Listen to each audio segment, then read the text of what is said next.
캐나다의 한 방송에서 한국에 대해 극찬하며 한 말입니다.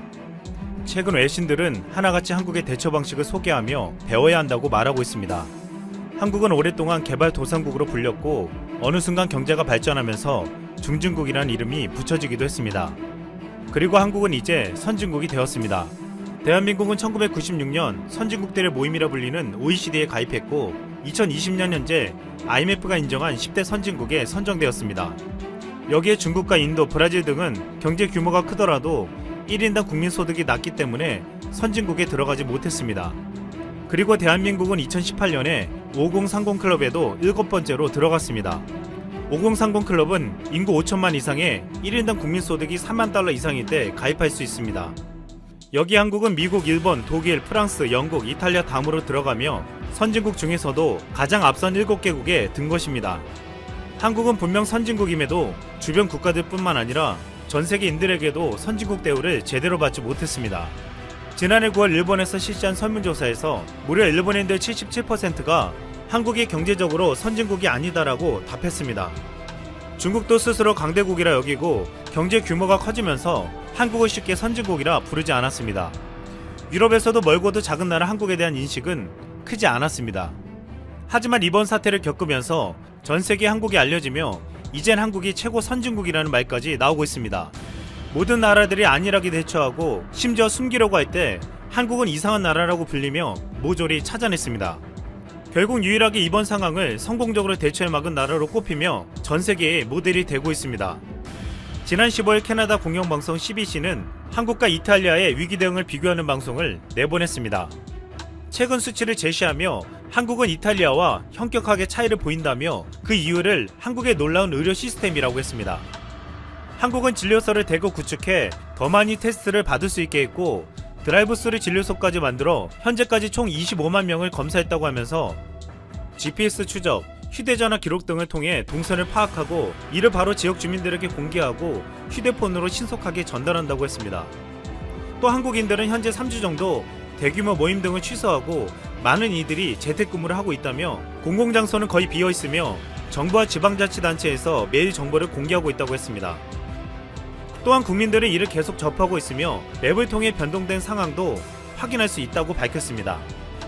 CBS 뉴스는 같은 날 캐나다 현황을 전하며 벌써 대형마트에 비누, 치료제, 화장지 등이 동나는 사태가 벌어져 한 집에 한 개씩이라고 적힌 종이가 매대에 붙어있는 지경이다라며 캐나다 이칼루이트의 한 마트의 상황을 전했습니다.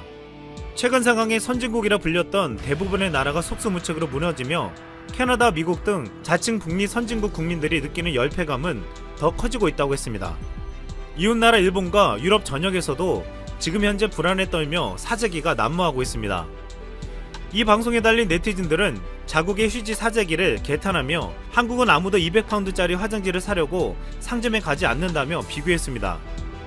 또한 이 방송에서는 캐나다의 시스템을 비교하면 아니 미국의 애처로운 제3세계 의료 시스템과 비교해도 한국은 전혀 다른 레벨에 있다고 했습니다. 한국의 의료계와 최전방 공무원들은 엄청난 노력과 희생을 하고 있고 시민들은 당국의 지시를 잘 따르며 조직적으로 움직였고 한국인들은 어떤 지역 폐쇄도 공포 사재기도 없이 성공적으로 통제했다고 평가했습니다. 스페인 언론 오크 디아리오는 한국의 드라이브스루를 소개하며 스페인 정부도 한국의 전략을 도입할 것을 촉구했습니다. 또 다른 스페인 언론 바이트는 한국의 놀라운 기술에 주목하고 스페인도 할 수 있다며 소개했습니다. 한국은 휴대앱을 만들어 확인된 장소와 거리를 알 수 있게 해주었고 모바일을 통해서 의사와 상담할 수 있게 하여 의료센터를 포화시키지 않게 만들었다고 했습니다. 이런 프로그램으로 환자의 인구 통계 및 위치를 파악하고 효과적으로 대처할 수 있게 해주었다고 했습니다. 외신들은 하나같이 한국의 빠른 조사 속도와 드라이브스루와 같은 창의적인 방식을 소개하며 따라가야 할 모범으로 지목했습니다. 미국은 한국의 드라이브스루를 도입하면서 한국의 혁신적인 기술을 발전시켜서 미국에 가지고 왔다고 소개했습니다. 한국의 드라이브스루가 위험하고 문제가 있다고 주장했던 일본도 이제 이를 도입하려고 검토하고 있습니다. 이렇게 한국의 노하우와 대처 방법이 전 세계 주목을 받는 가운데 16일 한국에서 새롭게 등장한 워킹스루도 외신들이 앞다투어 보도했습니다. 중국 언론들은 전 세계 국가들에게 자국을 배우라고 훈수를 두고 있지만 중국 네티즌들은 한국의 워킹스루를 보고 이런 댓글을 남겼습니다.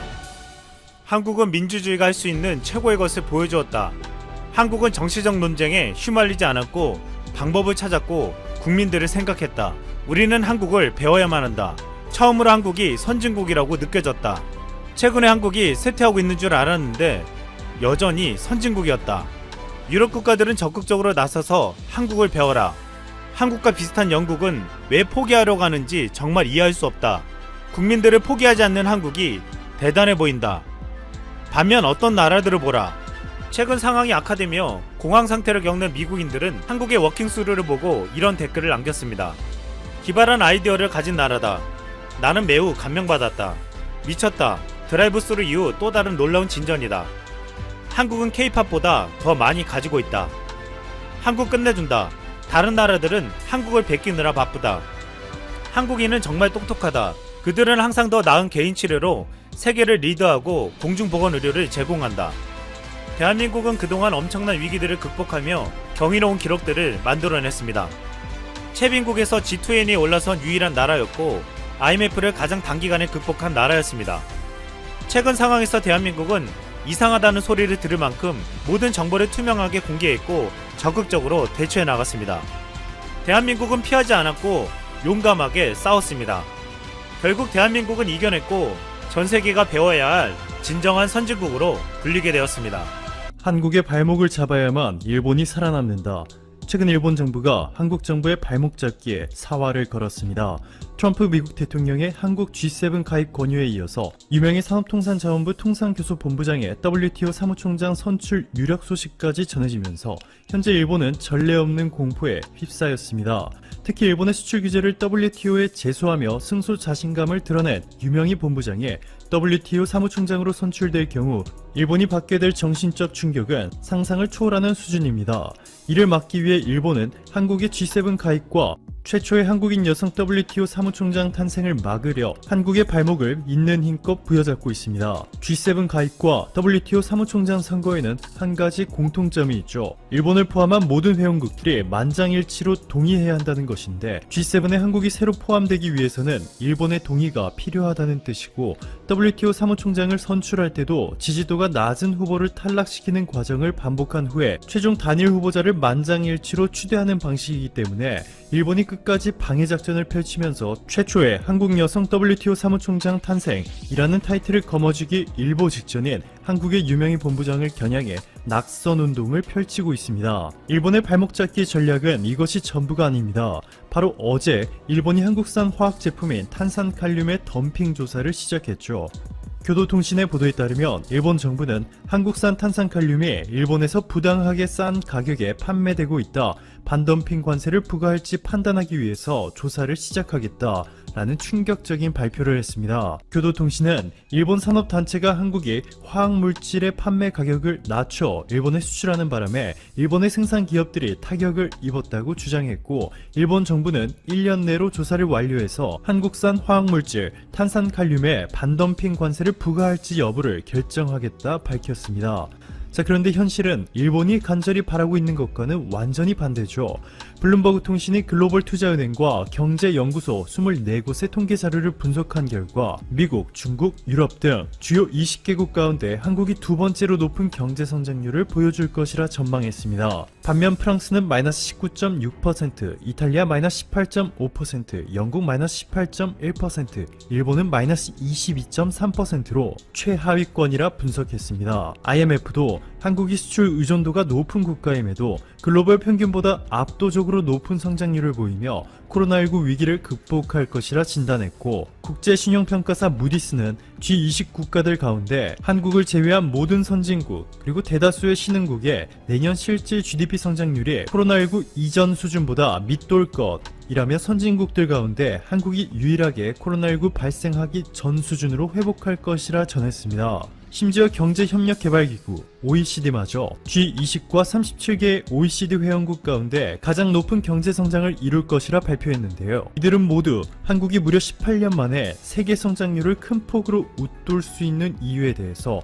성공적인 K-방역과 퍼펙트한 의료 수준 덕분이라 입을 모으고 있습니다. 이렇게 한국의 영향력이 강해지면서 최근에는 일본이 지난 수십 년 동안 지켜왔던 편의점 왕국이라는 타이틀마저 한국이 빼앗은 놀라운 상황이 펼쳐졌습니다. 한국과 일본 두 나라의 공통점은 바로 낮은 출산율과 가파른 속도의 인구 고령화, 최저임금 인상, 근로시간 단축 등 상당히 비슷한 환경에 둘러싸여 있다는 것이죠. 그럼에도 이번 코로나19 사태로 일본의 편의점 매출은 감소하기 시작한 반면 같은 기간 한국의 편의점 매출은 최대 30% 넘게 증가했습니다. 세계적인 정보 분석 기업 닐스는 일본 편의점에는 없는 한국 편의점만의 강렬하고 발빠른 상품 판매 전략과 서비스 덕분이라며 GS25와 CU는 배달 플랫폼과 제휴에 지배만 있는 직콕 소비자들까지 사로잡았다고 분석했습니다. 일본의 경제 주간지 다이아몬드는 일본의 핵심 산업 중 하나인 편의점이 코로나19 사태 이후 하락하는 위기를 겪고 있는 이유를 설명하면서 비슷한 상황에 놓인 한국의 편의점은 어떻게 급성장하고 있는지에 대해서 자세히 분석한 내용의 기사를 발표했습니다. 이렇게 한국에 대한 질투심으로 가득 찬 일본을 향해 김태년 민주당 원내대표는 이웃나라 한국을 견제하는 아베 총리의 속 좁은 소국 외교는 유감이다. 코로나19에 맞서려는 국제사회의 협력에 아베가 찬물을 끼얹어서는 안 된다 전했고, 연합뉴스에 따르면 한국의 발목을 잡으려는 일본의 최근 행보에 대해서 청와대 고위 관계자는 이렇게 일침을 가했습니다. 일본은 이웃나라에 해를 끼치는 데 익숙하다. 일본 자신의 잘못을 인정하거나 반성하지 않는 일관된 태도에 더 놀랄 것도 없다. 일본의 모렴치한 수준은 세계 최상위권이다.